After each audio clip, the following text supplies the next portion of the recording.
Hello guys, today I'm going to tell you about that Automata Network token.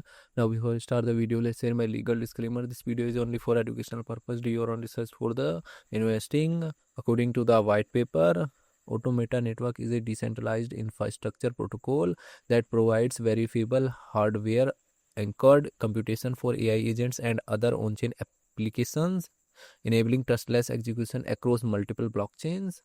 Purpose: solve trust in computation by using hardware-based attestations to verify the code runs as intended without relying on operators. Technology leverages trusted execution environment (TEEs) and zero-knowledge proofs to make off-chain computation probable and cheap to verify on-chain. Ecosystem offers a multi-chain attestation suite supporting networks like Ethereum Base and Optimism to anchor machine identity and execution proofs.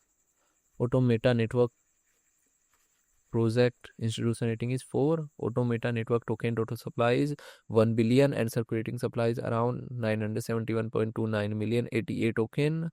ATA token is listed on Gate.io, KuCoin and other exchanges. If I share my opinion with you, then this project up to 75% chances is that it is a legit or good project. So guys, don't take my opinion as a financial advice. Do your own research for the investing. Thanks for watching.